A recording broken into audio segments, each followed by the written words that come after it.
দুনিয়ার সমস্ত পয়গম্বর অত্যাচারিত হলেন, শুধু তাই নয়, বিশ্ব নবী আখেরি জামানার পয়গম্বর নবী মুহাম্মদ রাসূলুল্লাহ সাল্লাল্লাহু আলাইহি ওয়াসাল্লাম জাতির কাছে আসলেন। তিনি এসে বললেন, ইয়া আইয়ুহান নাস কুলু লা ইলাহা ইল্লাল্লাহ। প্রথম দাওয়া শুনছেন কথা? রাসূলুল্লাহ বলছেন, ও জাতি, আমার রাসূল তো মক্কার রাসূল না শুধু, মদিনার রাসূল না শুধু, আরবি ভাষাভাষীদের রাসূল না শুধু, আমার নবী কি নবী? চিল্লায় বলেন। তাই তিনি বলেছেন, ও বিশ্বের মানবতা, বিশ্বের মানব গোষ্ঠী, যদি মুক্তি পেতে চাও, নাজাত পেতে চাও, উচ্চারণ করো, বিশ্বাস করো, আমল করো, বলো লা ইলাহা ইল্লাল্লাহ। জোরে পড়েন, লা ইলাহা ইল্লাল্লাহ, লা ইলাহা ইল্লাল্লাহু মুহাম্মাদুর রাসূলুল্লাহ। আবু জাহেল বুঝছিল কলেমার অর্থ? কথা বলেন না কেন? আবু জাহেল বুঝছিল? উতবা, সাইবা, মুগিরার গোষ্ঠীরা বুঝছিল? বুঝেছে। তারপরে তারা চিন্তা করলো যে সর্বনাশ তো করছে, লা ইলাহা, কোন ইলাহ নাই, আইনদাতা নাই, বিধানদাতা নাই, তাহলে আমরা কি ঘরে বসে বসে কি করব? উনি নতুন একজন ইলাহ নিয়ে আসছে, আল্লাহ ছাড়া কোন ইলাহ নাই, তাহলে আমাদের কাজটা কি? প্রথমে তারা চেষ্টা করলো যে একটু দেখি নরম নরম ভাবে হয় নাকি।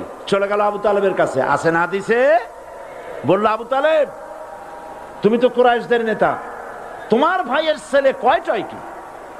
কি আশ্চর্যজনক কথা! লা ইলাহা ইল্লাল্লাহ, আল্লাহ ছাড়া কোন ইলাহ নাই, তা আমরা করব কি? তোমার ভাতিজাকে বুঝাও লা ইলাহা ইল্লাল্লাহর দাওয়াত বন্ধ করে দিক, এর বিনিময়ে টাকা লাগে টাকা দেব, সোনা লাগে সোনা দেব, যত সুন্দরী মেয়ে চায় তাও দেব, নেতৃত্ব চায় তাও দেব, তবু যেন কালেমার দাওয়াত না দেয়। আসিনে কা হাদিসে আছে কিনা? নবীজি যখন বাড়ি ফিরলেন, চাচা আবু তালেব নিজের কলিজার টুকরা সন্তান হযরত জাফর আলীর চাইতে তিনি ভালোবাসতেন কলিজার মতো করে মুহাম্মদ সাল্লাল্লাহু আলাইহি ওয়াসাল্লামকে। বলছে, বাবা, এমন কথা কেন বলো যাতে লোকেরা খেপে যায়? এই কথাগুলি বলো না, ওরা আমার কাছে এই সব প্রস্তাব দিয়ে গিয়েছে। রাসূলুল্লাহ প্রস্তাব শুনে এগ্রি করলেন? জি। আমার নবী বলেন, ও আমার চাচা আবু তালেব, প্রস্তাবকারীদেরকে শুনিয়ে দিন। হুজুরের সাথে তখন অনেক লোকজন নাকি? অনেক অস্ত্রপাতি? কিচ্ছু নাই, আল্লাহর শক্তি ছাড়া কিছুই না। আমার নবী বলেন, ও আমার চাচা আবু তালেব, প্রস্তাবকারীদেরকে শুনিয়ে দেন। যেটা দেওয়া সম্ভব সেটা তো দূরের কথা, যেটা দেওয়া সম্ভব নয় তাও যদি তারা দিতে পারে আমারে, যেমন আকাশের সূর্যটা ধরে এনে ওরা যদি আমার ডান হাতে তুলে দেয়, আকাশের পূর্ণিমার চাঁদটা ধরে যদি বাম হাতে আমার তুলে দেয়, এর বিনিময়ে এক মুহূর্তের জন্য তাওহীদের দাওয়াত আমি বন্ধ করে দেব না। সুবহানাল্লাহ।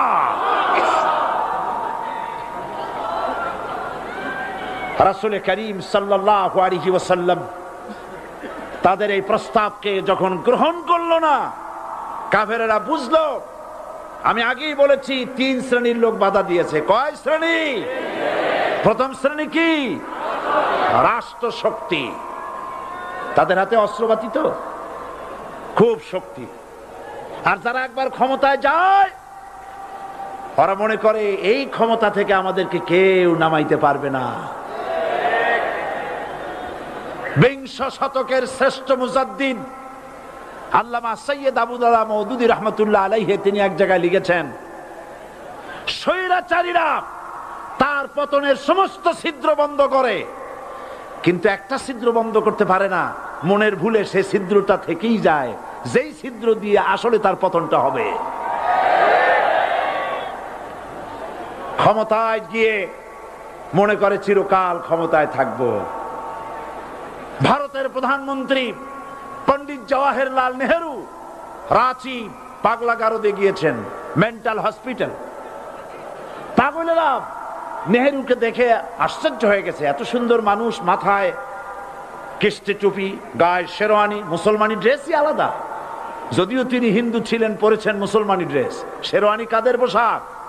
কাদের পোশাক? হাতে ছড়ি নিয়ে হাঁটা, স্টাইল করে, সুন্দর পাজামা, সুন্দর টুপি, সুন্দর সাজসজ্জা করে মুসলমানদের ড্রেস। এই ড্রেস পরে তিনি গিয়েছেন। সবসময় যে ড্রেস তিনি পরতেন। পাগলেরা জিজ্ঞেস করছে, তুমি কে গো? উনি বলছেন, আমারে চেনো নাই? আমি ভারতের প্রধানমন্ত্রী পণ্ডিত জওয়াহরলাল নেহেরু। পাগলেরা বলছে, ও সেই কথা। আমরাও যখন হসপিটালে আসছিলাম, এই তোমার মতো লম্বা লম্বা কথা আমরাও বলছি। থাকো আমাদের সাথে কিছুদিন, তোমার মাথাও ঠান্ডা হয়ে যাবে। ক্ষমতায় যারা থাকে, ক্ষমতার মোহে চতুর্দিকে অন্ধকার দেখে, মনে করে আমার পতন আর হবে না। কিন্তু তোমাকে বুঝিবে যে গোকুলে বাড়ি শেষে। গাড়ির চাকা সব সময় উপরে থাকে না। গাড়ির চাকা সব সময় উপরে থাকলে গাড়ি তো চলবেই না। গাড়ির চাকা ঘোরে বলেই তো গাড়ি চলে। সুতরাং এই উপরে, তোমার চাকা উপরে এখন আছে বলে, তোমার দলের চাকা উপরে আছে বলে যারা মানুষের উপরে জুলুম করছো, আলেমদেরকে ধরতেছো, মুসল্লিদেরকে ধরে ধরে জেলে ঢুকাচ্ছ, সময় আসবে এমন ইন্দুরের গর্ত বাবানা পালাবার জন্য।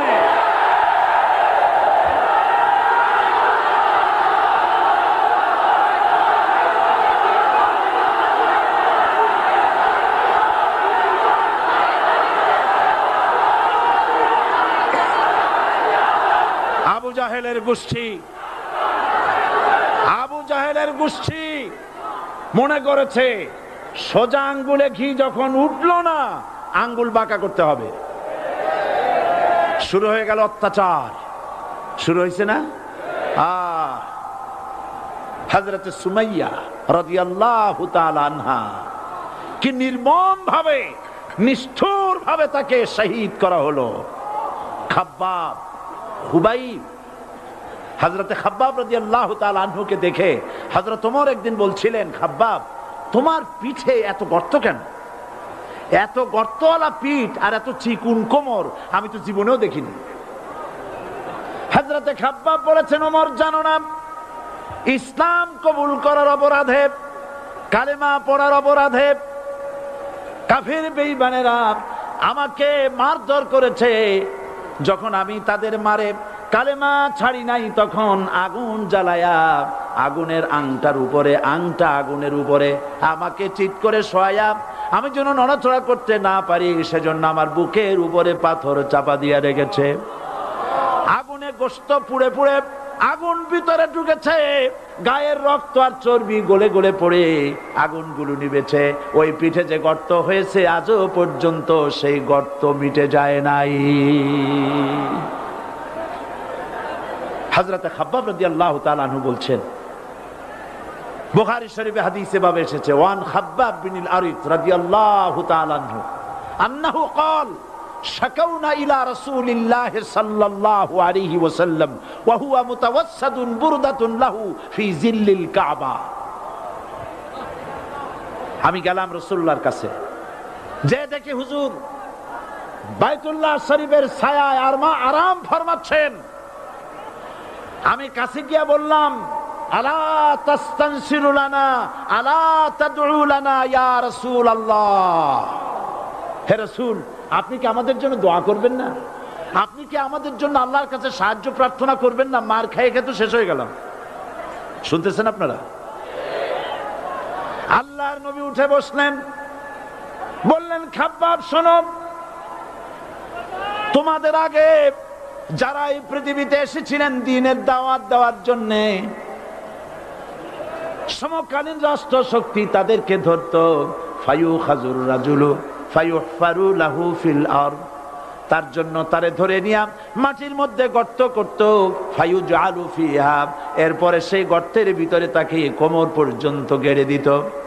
সুম্মা ইউতা বিল মানশার, এরপরে করাত আনা হতো, ফায়ুদাউ আলা রাসিহি, এরপরে করাতটা মাথার উপরে রাখা হতো, ফায়ুজআলু নিসফাইন, এরপরে করাত দিয়া চিরে চিরে জীবিত মানুষটাকে দ্বিখণ্ডিত করে ফেলে দিত।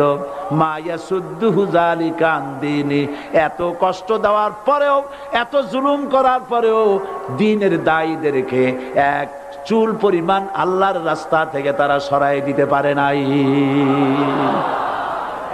ওয়াল্লাহি, ও খাব্বাব, আমি আমার আল্লাহর নামে কসম করি। ও মুসলমান, কে কসম করতেছে? আল্লাহ রাসূল। আমি আমার আল্লাহর নামে কসম করি, ওয়াল্লাহি লা ইউতাম্মান্নাল্লাহু হাযাল আমর হাত্তা ইয়াসির রাকিবু মিন সানা ইলা হাযরামাউত। সেদিন বেশি দূরে নয়, ইয়েমেনের রাজধানী সানা থেকে শুরু করে সৌদি আরবের হাযরামাউত পর্যন্ত হাজার হাজার মাইল, এই দীর্ঘ পথে যুবতী নারী তার সৌন্দর্যের পশ্চা নিয়া, আর ধনাঢ্য ব্যক্তিরা, সওদাগরেরা তাদের টাকা পয়সা নিয়া একাকে নিয়ে অথবা দলবদ্ধ ভাবে মানুষেরা যাতায়াত করবে। লা ইয়াখাফু ইল্লাল্লাহ, মানুষের মনের মধ্যে কোনো ভয় থাকবে না। এমন একটা সময় আসবে, ওয়ালাকিন্নাকুম তাস্তাজিলুন, অথচ তোমরা বড্ড তাড়াহুড়ো করছো। তাড়াহুড়ো করো না, অপেক্ষা করো, ধৈর্য ধরো, মার খাও, জেলে যাও, শহীদ হও, আল্লাহর রাজ কায়েম হবেই হবে।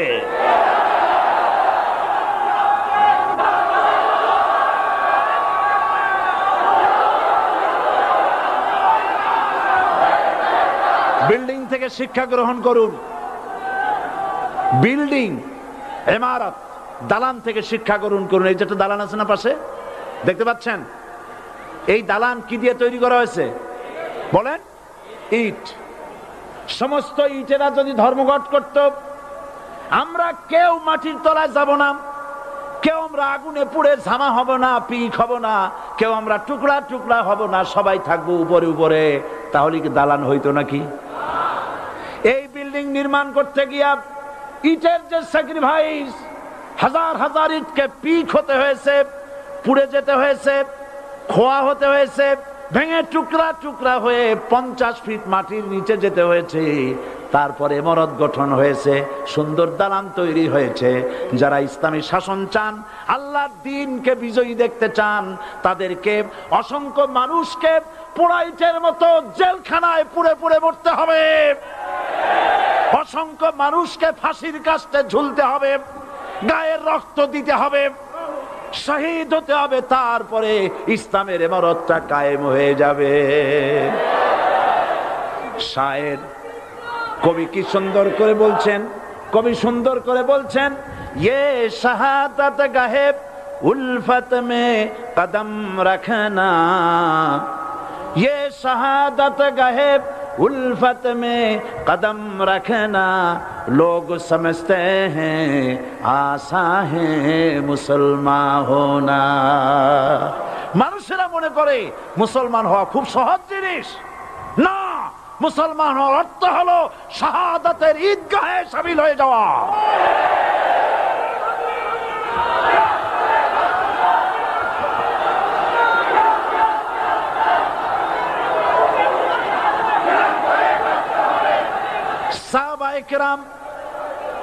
সাহাবায়ে কেরাম মার খেলেন, এবার স্বয়ং আল্লাহর নবীর গায়ে হাত তুলল। আবু জাহেল এসে হুজুরকে মারলেন, গলায় চাদর দিয়া এমন জোরে টান মেরেছে, রাসূলুল্লাহ পড়ে গিয়েছেন। হাদিসে এসেছে হুজুরের চোখ মোবারক ঠিকরে পড়ে যেতেছে, চেহারা মোবারক লাল হয়ে গিয়েছে, জমিনের উপর আছাড় মেরে ফেলেছে। রাসূলের এই অবস্থা দেখে হযরতে হামজা তখনও কাফের ছিলেন, শিকার থেকে এসে তিনি এই দৃশ্য দেখলেন, দাসীর মুখে শুনলেন, ছুটে চলে গেলেন আবু জাহেলের বাড়িতে। যায় বলে, আবু জাহেল রে, তুই মুহাম্মদ সাল্লাল্লাহু আলাইহি ওয়াসাল্লাম মেরেছিস, বল কেন মারলি? এমন ভালো মানুষ তো জীবনে চোখে দেখি নাই, যিনি কোনো মিথ্যা কথা বলেন না, ভালো ভালো কথা বলেন, এক আল্লাহর গোলামি করার জন্য বলেন।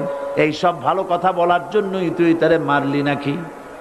আরে আবু জাহেল, তুই কি মনে করেছিস মুহাম্মদ সাল্লাল্লাহু আলাইহি ওয়াসাল্লাম তার পিতা আব্দুল্লাহ মারা গেছে বলে মুহাম্মদ সাল্লাল্লাহু আলাইহি ওয়াসাল্লাম এতিম হয়ে গেছে মনে করেছিস নাকি? জেনে রাখ, মুহাম্মদ সাল্লাল্লাহু আলাইহি ওয়াসাল্লামের পিতা আব্দুল্লাহ মারা গেছে, কিন্তু চাচা হামজা তো মরে যায় নাই। হাতের ধনুক দিয়া এমন জোরে আঘাত মারলেন, আবু জাহেলের মাথা ফেটে রক্ত ফিনকি দিয়ে বেরিয়ে এলো। হযরতে হামজা ঘরে ফিরে এসে রাসূল করিম সাল্লাল্লাহু আলাইহি ওয়াসাল্লামের মস্তক মোবারক কোলে উঠায় নিলেন আর বললেন, বাবা তোমাকে মেরেছে বলে আমি আবু জাহেলের মাথাটা ফাটায় দিয়ে আসছি, তুমি খুশি হও। হুজুর বলছেন, চাচা কার মাথা ফাটাইছো এইটা বলে আমারে খুশি করতে পারবা না। হযরতে হামজা বলেন, তুমি কি হলে খুশি হবে? হুজুর বলেন, হামজা চাচা গো, আমি খুশি হব যদি একটিবার চাচা তোমার মুখে শুনতে পাই ঈমানের কালেমা। হযরতে হামজা বলেন, মুহাম্মদ সাল্লাল্লাহু আলাইহি ওয়াসাল্লাম, আমি বুঝতে পেরেছি তুমি কোনো সাধারণ মানুষ নও। সাধারণ মানুষ হলে পরে তুমি প্রতিশোধে বিশ্বাসী হতে, খুশি হতে। প্রতিশোধে বিশ্বাসী হও নাই, তুমি অবশ্যই আল্লাহর নবী, কোনো সন্দেহ আমার নাই। তুমি সাক্ষী থাকো, আমি পড়ে নিলাম লা ইলাহা ইল্লাল্লাহু মুহাম্মাদুর রাসূলুল্লাহ। জোরে পড়ে, লা ইলাহা ইল্লাল্লাহু মুহাম্মাদুর রাসূলুল্লাহ। ঘাবড়াবার কারণ নাই। এর অর্থ এই নাই যে আপনারা কালেমার দাওয়াত দিবেন আর রাষ্ট্রশক্তি আপনারে পিটাইতেই থাকবে, আপনার কোনদিন আপনার সুদিন ফিরে আসবে না। বিষয়টা কি এমন না? আমার আল্লাহর ওয়াদা শুনুন, ওয়ালা তাহিনু ওয়ালা তাহজানু ওয়া আনতুমুল আলাউনা ইন কুনতুম মুমিনিন।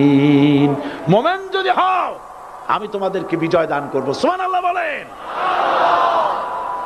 আজ যদি আমাদের উপরে বিপদ এসে থাকে তাহলে তার একমাত্র কারণ পূর্ণাঙ্গ ঈমানের অভাব আমাদের মধ্যে রয়েছে, ঠিক কিনা? আজ পৃথিবীতে সব থেকে মার খায় কারা? চিল্লায় বলো। আলজেরিয়ায় কারা? বসনিয়ায় কারা? চেচনিয়ায় কারা? প্যালেস্টাইনে কারা? আহা, প্যালেস্টাইনের মুসলমানদেরকে মাইরে মাইরে শেষ করে দিল। দেখছেন ছবিতে না? দেখেন না? প্যালেস্টাইনের মুসলমানদের যে কে যখন মারা হচ্ছে, বাংলাদেশের প্রধানমন্ত্রী তখন আমেরিকায় ক্লিনটনের সঙ্গে কথা বলতেছেন। তিনি ক্লিনটনের কাছে তার পিতৃ হত্যার জন্য দায়ী সাজাপ্রাপ্ত 3 জন ব্যক্তিকে ফেরত চাচ্ছিলেন। আমার দৃষ্টিতে এটা কোনো অপরাধ নয়। সন্তান তার পিতার প্রতি আকর্ষণ থাকবেই। আমার আপত্তি সেখানে আপনি প্রধানমন্ত্রী শুধু শেখ পরিবারের প্রধানমন্ত্রী নন, শুধু আওয়ামী লীগের প্রধানমন্ত্রী হওয়া উচিত নয় আপনার। আপনি পৃথিবীর দ্বিতীয় বৃহত্তম বাংলাদেশের 12 কোটি মুসলমানের প্রধানমন্ত্রী। পিতৃ হত্যার আসামি ফেরত চাইলেন, কিন্তু বিল ক্লিনটনের আশ্রয় প্রশ্রয় লালিত পৃথিবীর অসভ্য জাতি সন্ত্রাসী ইহুদিরা প্যালেস্টাইনের মুসলমানদেরকে পাখির মতো গুলি করে হত্যা করছে। আপনি কেন জবাব চাইলেন না?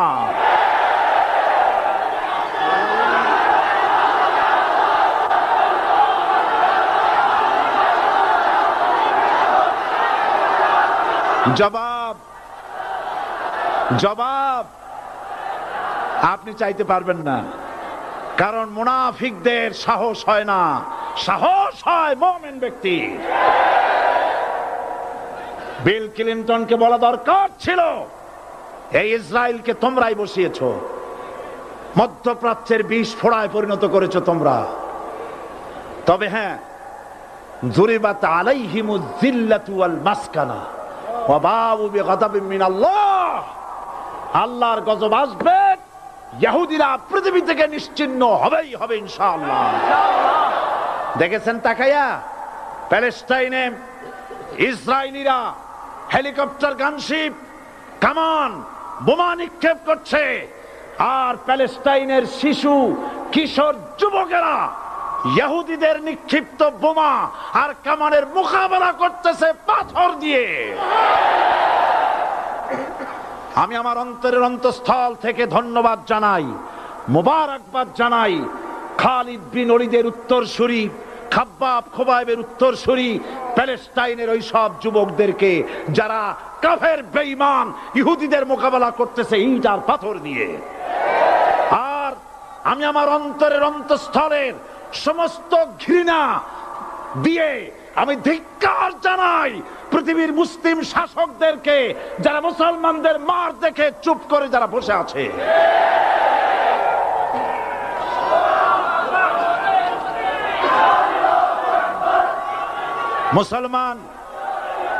মুসলমান যদি মুসলমানের মতো হয় 10 জন যথেষ্ট। কয়জন যথেষ্ট? কোথায় আছে কথা? আল্লাহ পাক কোরআন শরীফের মধ্যে বলেছেন, একজন যদি হও ইমানদার মুত্তাকি 10 জনের উপরে বিজয়ী হবে। 10 জন যদি হও 100-র উপরে বিজয়ী হবে। 100 যদি হও 1000-এর উপরে বিজয়ী করব। জোরে বলেন সুবহানাল্লাহ। কবি বলতেছেন, ফিজায়ে বদরে পয়দা কুন ফেরেশতে তেরি নুসরত কো উতার সকতে গর্দুঁ সে কতর অন্দর কতর আবি। বদরের মুসলমানদের মতো ঈমান আনো, তাহলে আকাশ থেকে কাতারে কাতারে ফেরেশতা নাজিল করে দিয়ে আল্লাহ পাক তোমাদেরকে সাহায্য করবেন। সুবহানাল্লাহ। সে আল্লাহ আছে না নাই? জোরে বলেন আছে না নাই?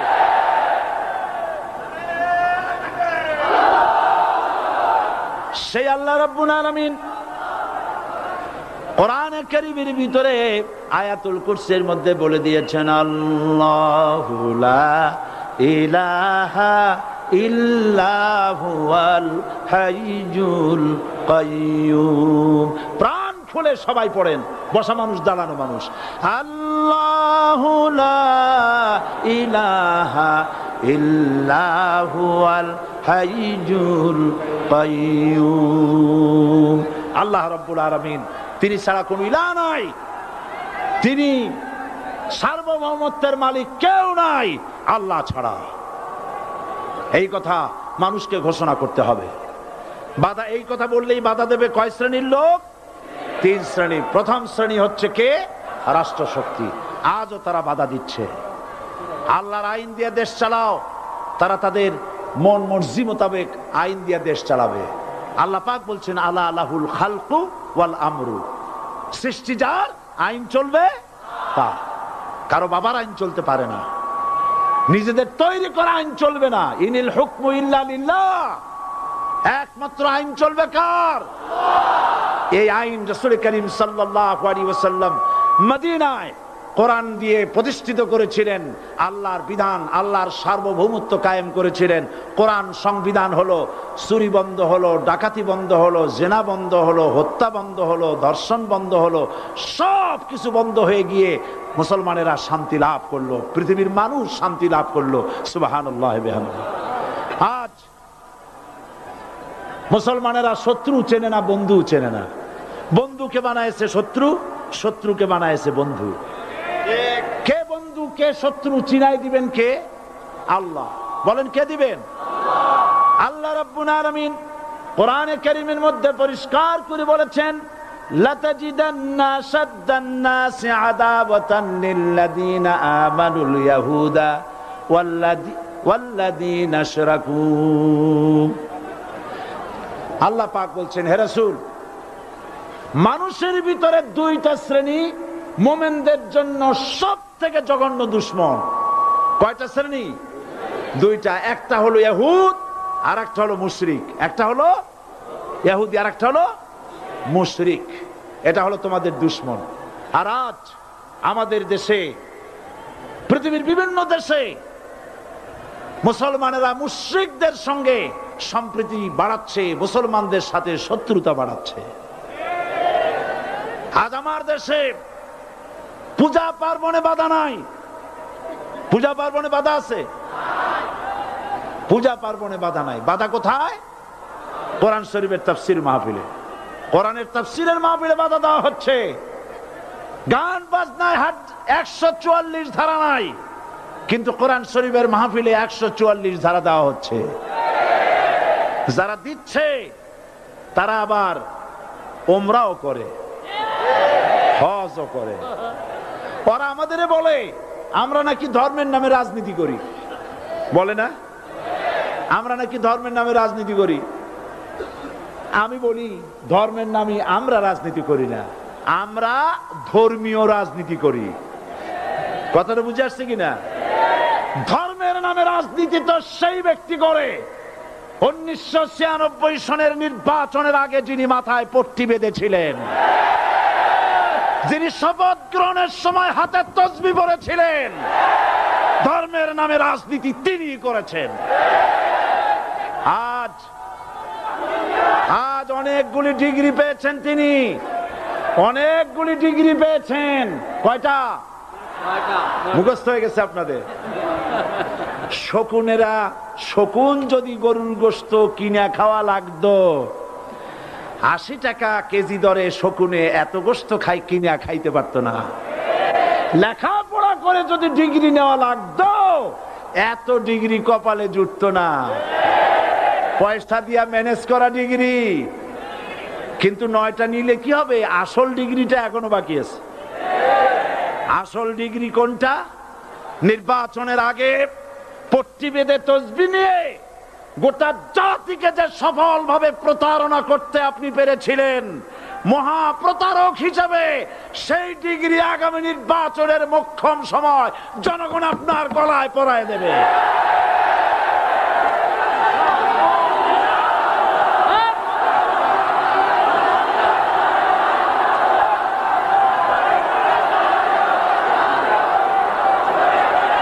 সুতরাং ধর্মের নামে রাজনীতি নয়, আমরা ধর্মীয় রাজনীতি করি, আমরা এই কোরআনের রাজনীতি করি।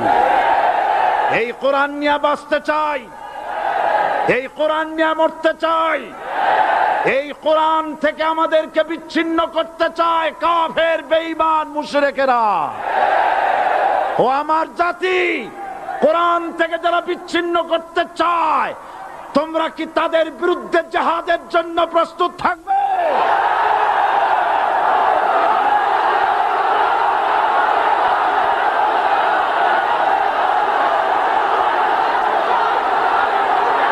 বসেন, বসেন, বসেন,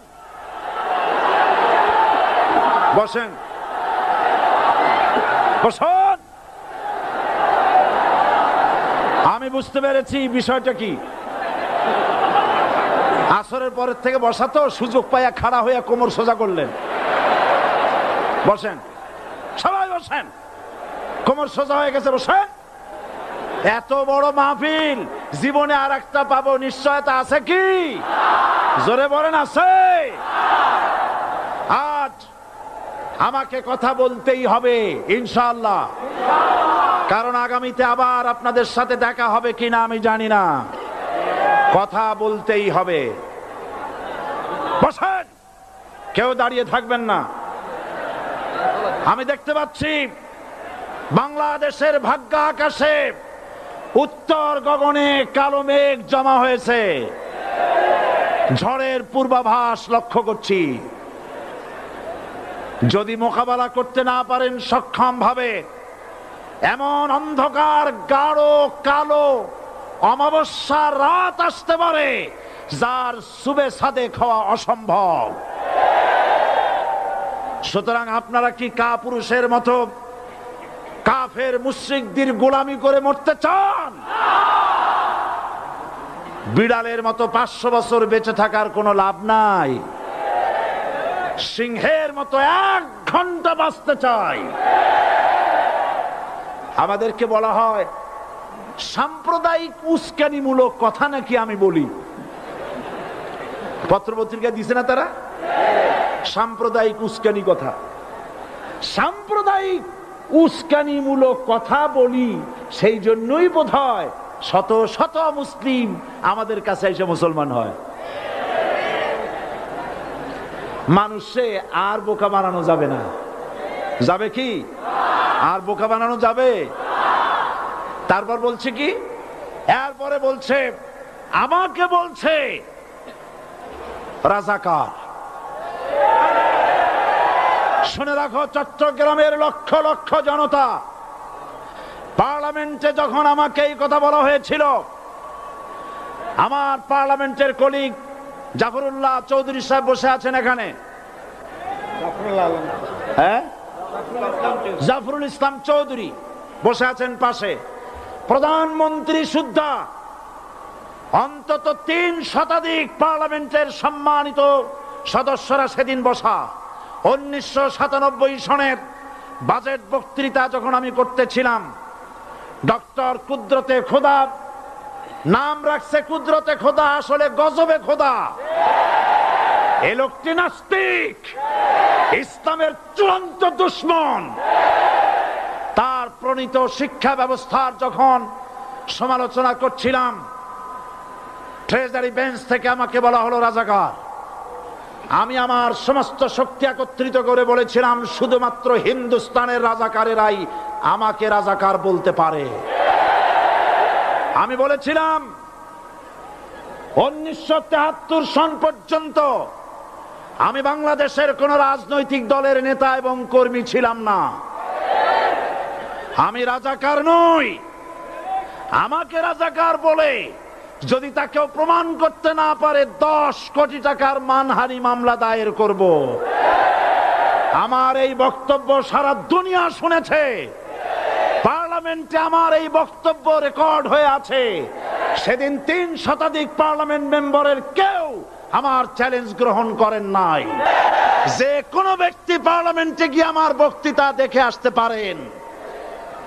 এরপরে 1997 সনের 7 অক্টোবর দৈনিক জনকণ্ঠ পত্রিকা যখন আমার বিরুদ্ধে লিখলো, সেই পত্রিকায় সাইদির ওপেন চ্যালেঞ্জ 8ম পাতা, 1997 7 অক্টোবর, এত বড় 2 কলামে হেডিং। সেখানে আমি বলেছি, বাংলাদেশের সকল সাংবাদিক, গোয়েন্দা বিভাগ, বাংলাদেশের সকল বুদ্ধিজীবীকে আমি আমার পিরোজপুরে আমন্ত্রণ করছি। আমার উপস্থিতিতে যদি কেউ প্রমাণ করতে পারে বাংলাদেশের স্বাধীনতা যুদ্ধের বিরুদ্ধে আমার কোনো ভূমিকা ছিল, সজ্ঞানে স্বেচ্ছায় জাতীয় সংসদের সদস্য পদ থেকে পদত্যাগ করব।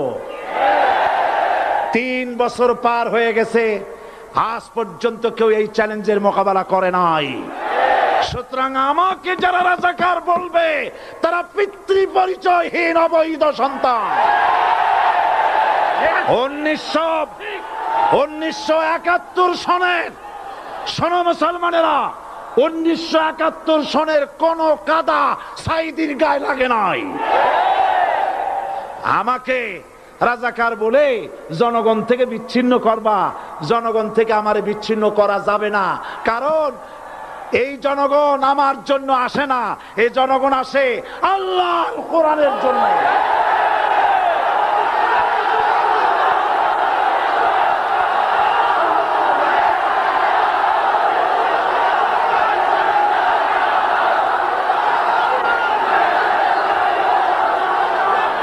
আজকে আর যারা ইসলামের কথা বলে, যারা ইসলামের কথা বলে, তারাই রাজাকার, তারাই মৌলবাদী। মৌলবাদী বললে আমরা অসন্তুষ্ট হই না, কারণ মৌলবাদী শব্দটা আসছে মূল থেকে। মৌল শব্দ এসেছে মূল থেকে। মূলবাদী তার মানে যারা মূলে আছে। মূল হলো কোরআন, মূল হলো হাদিস, মূল হলেন আল্লাহ, মূল হলেন আল্লাহ রসুল। আমরা আছি মূলে। এখন বলেন তো, মূলের শক্তি বেশি না আগার শক্তি বেশি? আমাদের যারা মৌলবাদী বলে, ওরা হলো আগাবাদী। মূলে আছে কত কোটি? 12 কোটি। মূলে আছে কত কোটি? আর আমাদের যারা মৌলবাদী বলে, ওই থাকো গাছের আগায়, আমরা মূলে। লাভালাভি বেশি করবা না, 12 কোটিতে গাছের গোড়া আসতে নানা দেবে, মামু বাড়ি দিল্লি গিয়ে পড়বা, বাংলার জমিনে জায়গা হবে না। এ কথা বিশ্বাস করো। বাংলাদেশের মুসলমানদের শরীরে 1 বিন্দু রক্ত থাকতে শয়তানের তৈরি করা ধর্ম নিরপেক্ষ মতবাদ বাংলার জমিনে কায়েম হতে দেওয়া হবে না, হবে না।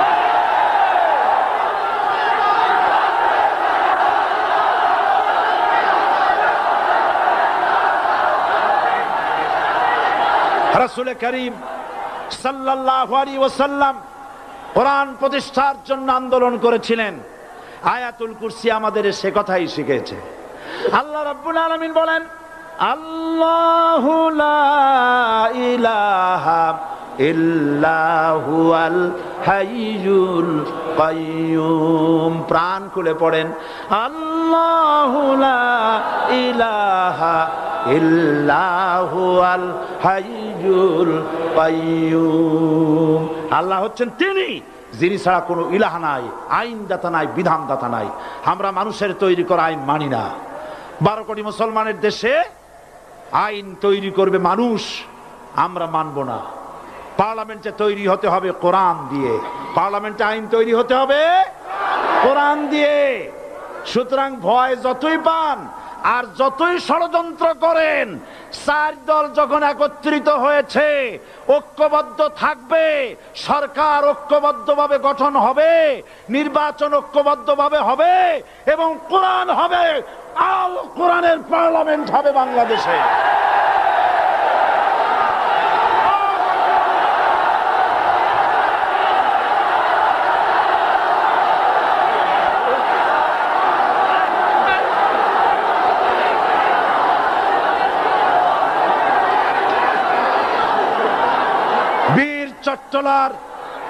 বীর চট্টলার মুসলমানেরা, বীর চট্টলার মুসলমানেরা, স্বাধীনতার ঘোষণা এই চট্টগ্রাম থেকে স্বাধীনতার মহান ঘোষক প্রেসিডেন্ট জিয়াউর রহমান সাহেব দিয়েছিলেন। এই চট্টগ্রাম থেকেই ইসলামী রাষ্ট্রের ঘোষণা হবে।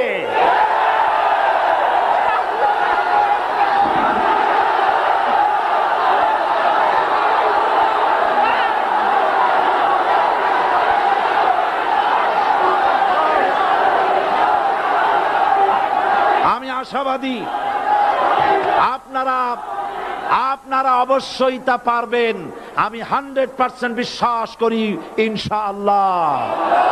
কারণ যে ষড়যন্ত্রের মোকাবেলা করে স্থানীয় রাজনৈতিক দলের নেতৃবৃন্দ কোরআনের মাহফিল সিনায় এনেছেন, আমি প্রথম দিনই বলেছি চট্টগ্রাম তাফসিরুল কোরআন মাহফিল কোন রাজনৈতিক দলের প্রতিনিধিত্ব করে না।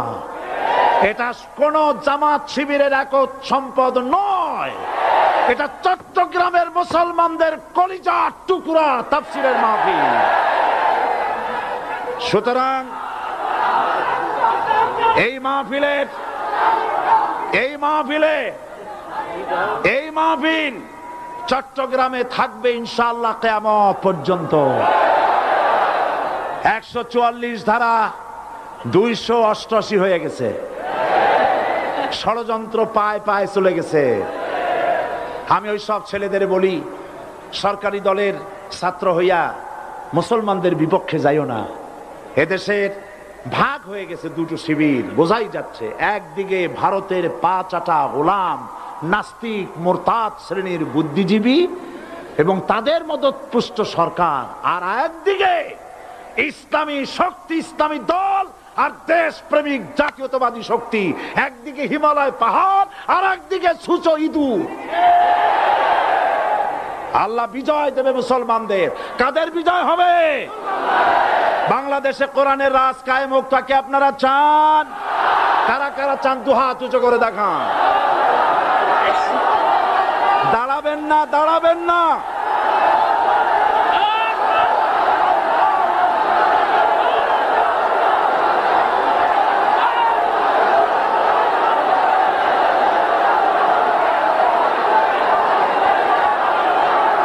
বসুন, বসুন, আবার বসেন, বসুন।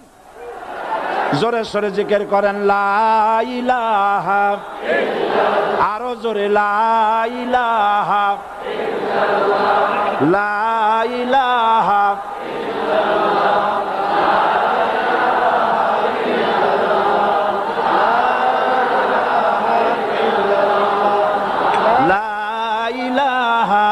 ইল্লাল্লাহ, লা ইলাহা ইল্লাল্লাহ, লা ইলাহা ইল্লাল্লাহ মুহাম্মাদুর রাসূলুল্লাহ। যারা যেখানে দাঁড়িয়েছেন বসুন। 3 শ্রেণীর লোকেরা আল্লাহর কালেমায় বাধা দিয়েছে। কয় শ্রেণী? একটা হলো রাষ্ট্রশক্তি, 2 নম্বরে মনে আছে ধনাঢ্য পুঁজিপতির গোষ্ঠী, ওরাও বাধা দিয়েছে। কারণ ইসলামকে বলা হয় পুঁজিবাদের আশ্রয়স্থল। নাউজুবিল্লাহ। সর্বপ্রথম ইসলাম কবুল করেছে কারা? ধনীরা না গরিবরা? কারা? গরিবেরা। সুতরাং ধনাঢ্য ব্যক্তিরা মনে করলো যে আমাদের তো সর্বনাশ হয়ে যাবে, আমরা দাস দাসী ধরে রাখতে পারবো না, আমরা মানুষকে শোষণ করতে পারবো না, যে নতুন কলেমার দাওয়াত আসছে। সুতরাং সরকারের হাতকে তারা পয়সা দিয়া শক্ত করেছে আর বলেছে যত টাকা লাগে এই লোকগুলারে ঠ্যাঙ্গান। আজও আছে কিনা? তা আছে কিনা?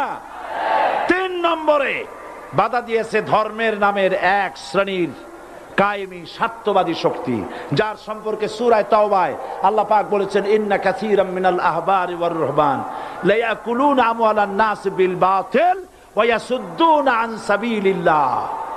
ইহুদি আহলে কিতাবদের মধ্যে এক শ্রেণীর বুজুর্গ ধরনের লোক, দরবেশ জাতীয় লোক, যারা নাকি মানুষের সম্পদকে বাতিল পন্থায় ভক্ষণ করে, ওয়াসুদ্দুনা আন সাবিলিল্লাহ, এবং আল্লাহর রাস্তায় চলার জন্য মানুষকে বাধা প্রদান করে। এত বড় বিশাল মাহফিলে আপনি দাঁড়ায়া কোন মানুষকে কষ্ট দিবেন না, জায়েজ নাই। মুসলমানদেরকে কষ্ট দেওয়া কবিরা গুনাহ। বুঝতে পেরেছেন? যে যেখানে দাঁড়িয়েছে আপনারা বসা মানুষেরা তাদেরকে বসায় দেন।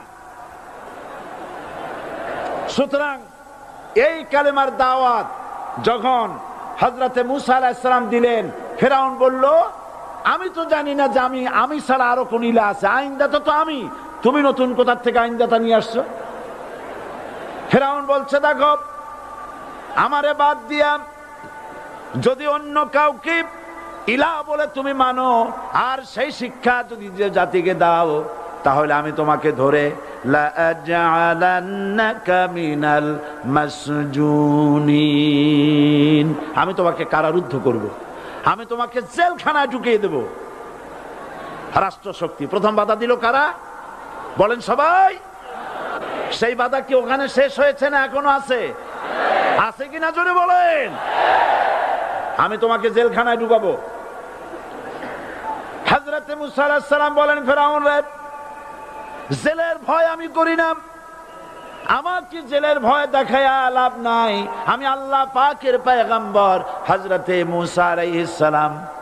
ফেরাউনের দলবল আছে, লোক লস্কর আছে, তার অস্ত্রের অভাব নাই। আল্লাহ রাব্বুল আলামিন মুসা আলাইহিস সালামের কাছে একটা অস্ত্র দিয়া দিলেন। দিছিলেন কিনা? আল্লাহ পাক হযরত মুসা কি বলেছেন? ওয়া মা তিলকা বিয়ামিনিকা ইয়া মুসা, মুসা রে তোমার হাতে ওটা কি? মুসা আলাইহিস সালাম বললেন এটা লাঠি। আল্লাহ পাক বললেন ফেলে দাও লাঠি। লাঠি ফালায় দিলেন। কি হয়ে গেল? হিয়া হাইয়াতুন তাসআ, লাঠি হয়ে গেল। এখন লাঠি পড়ে সাপ হয়ে গেল। সাপ দেখে নবী হোক, ওলি হোক, সাহাবী হোক আর আলেম হোক, সাপ দেখলে ভয় করে না মানুষের? মুসা আলাইহিস সালাম ভয় পেয়েছে। আল্লাহ রাব্বুল আলামিন হযরত মুসাকে শোনায় দিলেন খুযহা ওয়া লা তাখাফ সানুঈদুহা সিরাতাহাল উলা,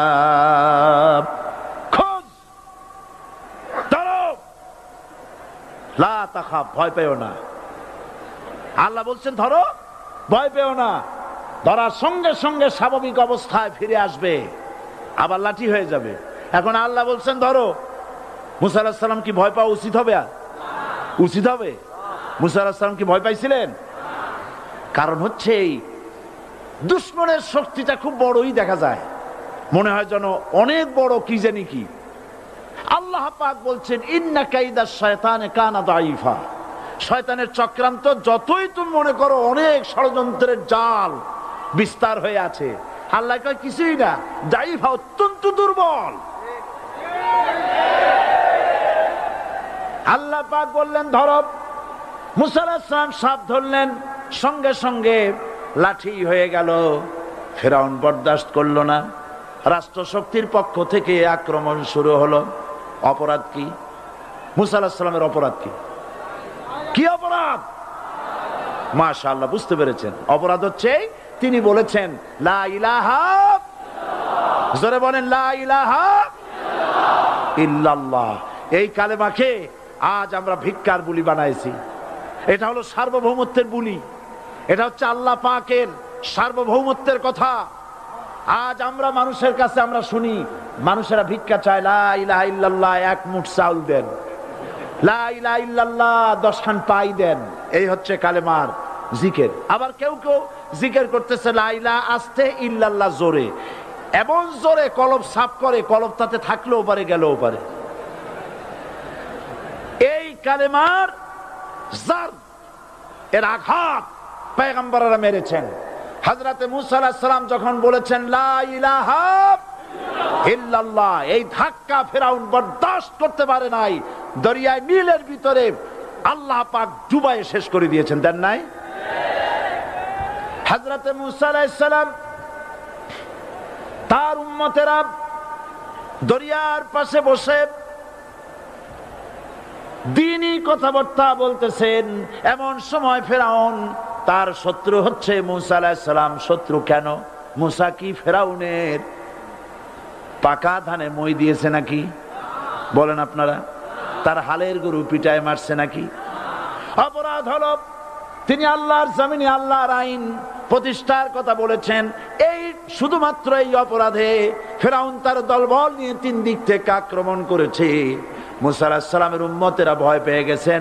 তারা বলছেন ইন্না লামুদরাকুন, আমরা পাকড়াও হয়ে গেছি। 3 দিকে সাড়াশি আক্রমণ, 3 দিকে শত্রু, একদিকে দরিয়া, পালাবার রাস্তা আছে? হযরত মুসা আলাইহিস সালাম ভয় পেয়ে গেলেন, সারেন্ডার করলেন না। হযরত মুসা আলাইহিস সালাম বললেন কাল্লা, কখনো নয়, ভয় পাওয়ার কোনো কারণ নাই। রব্বি সায়াহদিন, অবশ্যই আমার রব আমার জন্য রাস্তা করে দিবেন। ভয় পাইও না, আমার রব রাস্তা করে দিবেন। আল্লাহ রাব্বুল আলামিন হযরত মুসা আলাইহিস সালামকে অর্ডার করলেন, হাতের লাঠি দিয়া দরিয়ার উপরে আঘাত করো। হযরত মুসা আলাইহিস সালাম দরিয়ার উপর আঘাত করলেন। রাস্তা ছিল দরকার একটার, এক বাড়িতে আল্লাহর হুকুমে লাঠি দিয়ে একটি আঘাত করার সঙ্গে সঙ্গে হযরত মুসার তার সঙ্গী সাথী দরিয়া পার হওয়ার জন্য দরিয়ার মধ্যে দিয়ে আল্লাহ 12টা রাস্তা পয়দা করে দিলেন। সে আল্লাহ আছে না নাই? এত আসতে বলেন কেন? ভয় পাওয়ার কারণ আছে? রাষ্ট্র শক্তি বাধা দিয়েছে সমস্ত নবীদেরকে। কেন? নবীদের চরিত্র খারাপ? জোরে বলেন, নবীদের চরিত্র খারাপ? নবীদের চাইতে মাসুম, বেগুনাহ, উন্নত চরিত্রের মানুষ আল্লাহর আকাশের নিচের জমিনের উপরে আর হয় নাই। তোমরা যে সব নেতাদের পিছনে দৌড়াও, অমুকের সৈনিক, নেতা নেতা করে মরো, এইসব নেতা যাদের পিছনে দৌড়াও, এই নেতাগুলি, আমি জিজ্ঞেস করি আপনাদেরকে, এই নেতাগুলি জীবনে একবারও জেনা করে নাই? এ ব্যাপারে অনুসারীরা আপনারা কি নিশ্চিত? মিথ্যা কথা জীবনেও কয় নাই, প্রতারণা করে নাই, ঠাট্টা করে নাই, বিদ্রুপ করে নাই, মদ খায় নাই, মানুষ হত্যা করে নাই। কিসের নেতা? নেতা হচ্ছেন সেই ব্যক্তি যিনি বলেছেন, ও আমার স্ত্রীরা, ও আমার সাহাবীরা, রাতের আধারে আমার মধ্যে যা আচরণ দেখতে পাও, দিনের আলোতে আমার মধ্যে যা দেখতে পাও, সবগুলি খুলে খুলে মানুষের কাছে বলে দাও। তার নাম বিশ্বনবী মুহাম্মদ রাসূলুল্লাহ সাল্লাল্লাহু আলাইহি ওয়াসাল্লাম।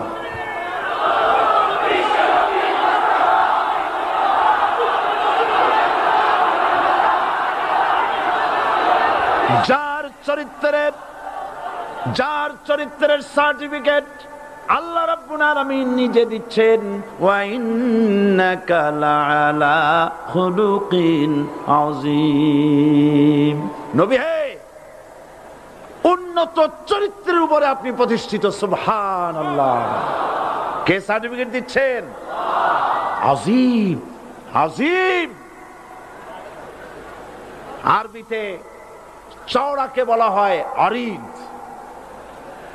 গভীরতাকে বলা হয় আমিক। কত প্রশস্ত, যা মাপার কোনো ফিতা নাই, কত গভীর, যা মাপার কোনো যন্ত্র নাই, এইটাকে আরবিতে বলা হয় আজিম। সুবহানাল্লাহ বলতে ইচ্ছে করে না?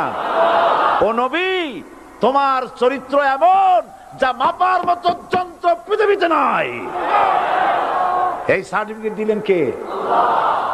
সমস্ত নবীরাই চরিত্রবান, নবীরা মাসুম, বেগুনাহ। সুবহানাল্লাহ বিহামদিহি। সেই নবীরা মার খান নাই? খেয়েছেন কিনা বলেন? কারা মেরেছে? রাষ্ট্র শক্তি। কারা মেরেছে? কারণ নবীরা বলেছেন লা ইলাহা ইল্লাল্লাহ। পড়েন সবাই, লা ইলাহা ইল্লাল্লাহ। আপনিও যদি নবীদের মতো, সাহাবীদের মতো বুঝা এই কলেমার দাওয়াত দেন, বাধা আসবেই। বোঝাবুঝির ব্যাপার, বুঝতেই সারলো। কত মাহফিল হয় বাংলাদেশে, হয় না? কোনো বাধা নাই, ঠিক কিনা? কত পূজা হয়, পার্বণ হয়, গান হয়, থিয়েটার হয়, গুনাহগার বিবির গান হয়, কত কিছু হয়।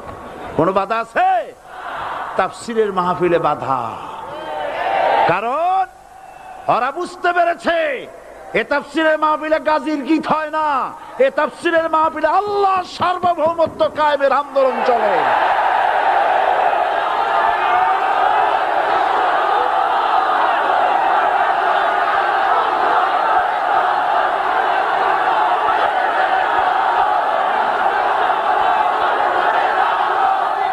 এবার দেখুন, এবার কলেমা বোঝেন, কালেমা বুঝুন।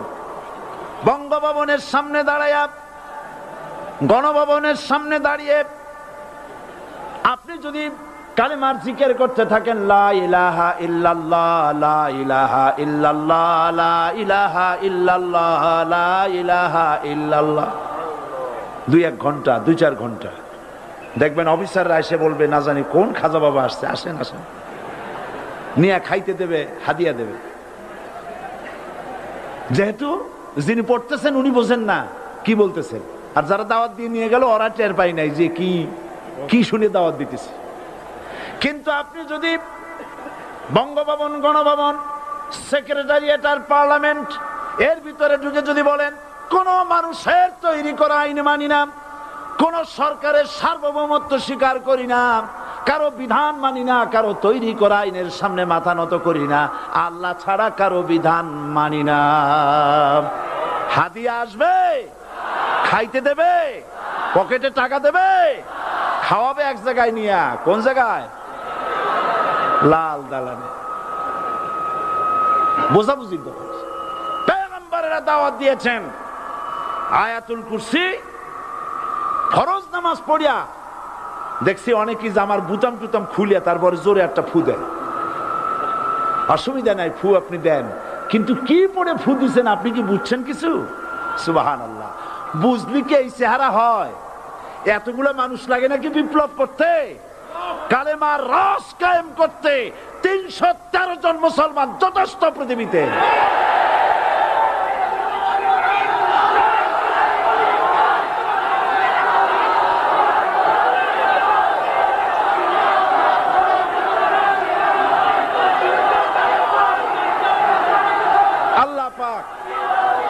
কোরআনে কারীমের মধ্যে আল্লাহ পাক বলেছেন, এমন একজন নবী পাঠাই নাই, ইয়া হাসরাতান আলাল ইবাদ, বান্দার উপরে আফসোস। আহারে, কে বলতেছেন? আমার আল্লাহ। বলেন আমার আল্লাহ। তিনি আফসোস করছেন। আফসোস, একজন পয়গম্বর এমন পাঠাইলাম না, একজন রাসূল পাঠাইলাম না যার সাথে এরা ঠাট্টা করে নাই, বিদ্রুপ করে নাই, পাগল বলে নাই, মারে নাই। আহা, অপরাধ কি? আল্লাহর সার্বভৌমত্ব প্রতিষ্ঠার অপরাধ। হযরত ইব্রাহিম আলাইহিস সালাম তিনি যখন এই কালেমার দাওয়াত দিয়েছেন নমরুদের বিরুদ্ধে, নমরুদ বলেছে মান আশাদ্দু মিন্না কুওয়া, আমার চাইতে শক্তিশালী আর কে আছে? আনা রব্বুকুমুল আলা, আমি তোমাদের বড় প্রভু। নাউজুবিল্লাহ। কই থেকে একটা তুমি বলছো লা ইলাহা ইল্লাল্লাহ, আমি তো ইলাহ।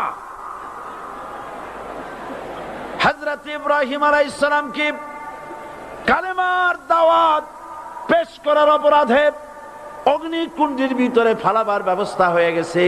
আল্লাহ পাক সব ঘটনা কোরআনে বলে দিয়েছেন কিনা বলেন? কেন বললেন এই সমস্ত কথা? এই জন্য বলেছেন ফেরাউন মরে যাবে, নমরুদ মরে যাবে, কিন্তু তাদের প্রেতাত্মারা যুগে যুগে তারা বেঁচে থাকবে। আগুনের ভিতরে ফালাবার ব্যবস্থা হয়েছে। আল্লাহ পাক বলে দিয়েছেন আমার রাস্তায় যদি চেষ্টা করো, জিহাদ করো, আমার সাহায্য তোমরা পাবে। ওয়া কানা হাক্কান আলাইনা নাসরুল মুমিনিন, মুমিনদেরকে সাহায্য করা।